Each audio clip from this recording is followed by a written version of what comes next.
Hadirin jamaah sekalian yang dimuliakan oleh Allah Subhanahu wa taala. Kita ingin melanjutkan pembahasan yang lalu yang kita bahas tentang makna kemerdekaan. Kita sudah sampai suatu pembahasan tentang sebuah pertanyaan. Kenapa di dalam kamus bahasa Arab penjajahan itu diartikan dengan al-istimar. Jadi dalam bahasa Arab itu penjajahan itu ada dua kata yang digunakan. Yang pertama adalah al-ihtilal, lalu yang kedua adalah al-istimar.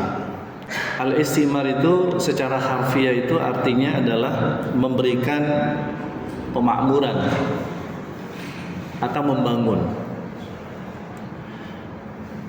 Nah, pada realitanya yang namanya penjajahan itu kan merusak. Jadi cenderung merusak. Tapi kenapa penjajahan itu digunakan kata al-istimar yang artinya justru membangun? Nah, makanya ini yang kemudian kita ingin coba uraikan. Mengapa istilah itu kemudian muncul yang diartikan dengan arti penjajahan?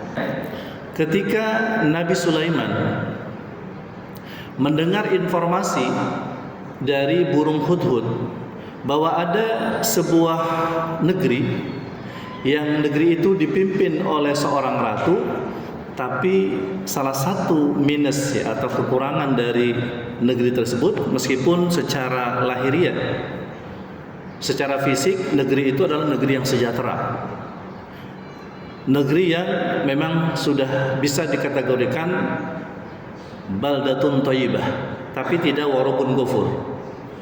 Jadi negeri yang berlimpah kekayaannya. Tapi sayangnya adalah bahwa negeri itu orang-orangnya itu menyembah matahari.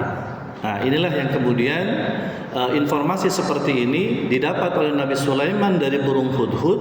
Lalu kemudian Nabi Sulaiman kemudian berkeinginan untuk bisa menaklukkan kerajaan Saba yang dipimpin oleh Ratu Balqis agar merubah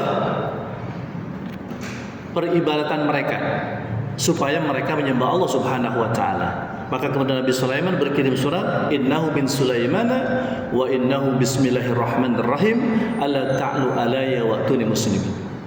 Dengan nama Allah yang Maha Pengasih lagi Maha Penyayang, sesungguhnya surat ini adalah dari Sulaiman dan hendaknya engkau takluk tunduk kepadaku waktu ni muslimin dan datang kepadaku dalam keadaan sebagai orang-orang yang berserah diri. Nah, ketika surat itu sudah sampai kepada Ratu Balqis, lalu dalam pemikirannya ketika ada sebuah kekuasaan akan menaklukkan atau memasuki sebuah negeri, maka persepsi dia adalah bahwa bangsa kita akan dijajah. Makanya kemudian dia mengatakan kepada para pembesarnya, apa dikatakan? Innal muluka idza dakhalu qaryatan afsaduha. Sesungguhnya raja-raja, penguasa, ketika mereka memasuki sebuah negeri, maka yang pertama mereka akan melakukan kerusakan, afsaduha wa jalu izzata ahliha adilatan, dan akan menjadikan penduduk negeri di negeri yang dijajah tersebut yang tadinya mulia menjadi hina. Wa kadzalika yaf'alun, dan itulah kata Ratu Balqis apa yang akan mereka lakukan.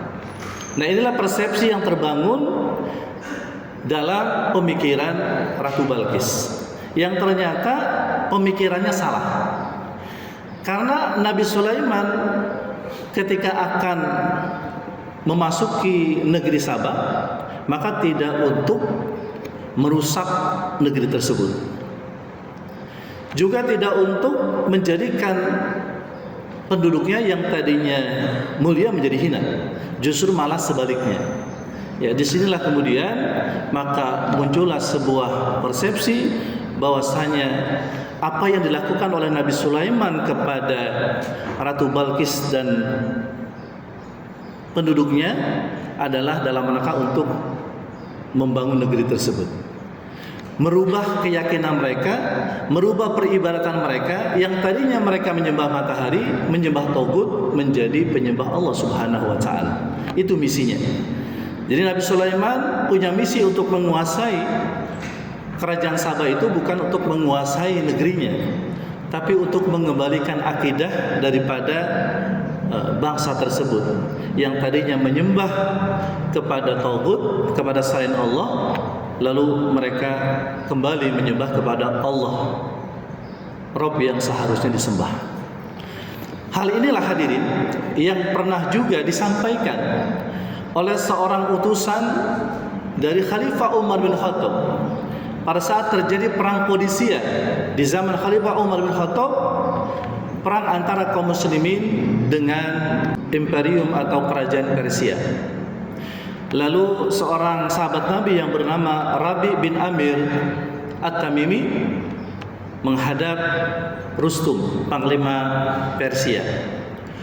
Lalu kemudian ditanya oleh Rustum, apa maksud kedatangan Anda kepada kami? Lalu dijawab oleh Rabi bin Amir, kami datang, kata Rabi bin Amir, ke sini adalah dalam rangka untuk mengembalikan penyembahan kepada Allah dari penyembahan manusia kepada manusia. Jadi tujuan yang pertama tentara-tentara muslim itu datang ke Persia itu adalah yaitu dalam rangka untuk mengembalikan penyembahan kepada Allah. Jadi merubah yang tadinya penyembahan manusia dilakukan kepada manusia, lalu kemudian menjadi penyembahan kepada Allah Subhanahu wa taala. Itu yang pertama. Lalu yang kedua, kata Rabi, kami datang ke sini adalah dalam rangka untuk memberikan kelapangan dari kesempitan yang terjadi. Dan kami datang adalah dalam rangka untuk menegakkan keadilan dari kezaliman yang pernah dilakukan sebelumnya. Nah, inilah ungkapan dari utusan Umar bin Khattab, yaitu Rabi bin Amir, disampaikan kepada Panglima Rustum, Panglima Persia. Nah, dari sini hadirin, maka kita bisa simpulkan bahwasanya ketika penguasa-penguasa yang dimaksud itu memasuki sebuah negeri dan itu membawa misi Islam, membawa misi tauhid, maka sesungguhnya bukan untuk menjajah. Bukan untuk menjajah dalam pengertian merusak dan mengambil kekayaan alam dan juga mengeksploitasi sumber daya manusia negara tersebut, tapi justru malah ingin membangun, ingin mengembalikan yang utama adalah keyakinan, kepercayaan, akidah manusia, agar mereka kembali meyakini Allah, mengimani Allah, dan beribadah kepada Allah Subhanahu wa taala. Sehingga al-istimar dengan makna membangun, bukan menjajah, ini lebih tepat ya. Lebih tepat untuk bisa dilekatkan ya kepada terutama para pejuang Islam ya, atau penguasa Islam ya, yang mereka itu melakukan ekspansi keluar wilayah dalam rangka untuk bagaimana menyebarluaskan dakwah Islam. Bagaimana supaya memanusiakan manusia, artinya manusia kembali menyembah Allah Subhanahu wa taala. Maka ini sesungguhnya hal yang tepat. Nah, itulah makna daripada al-istimar yang benar.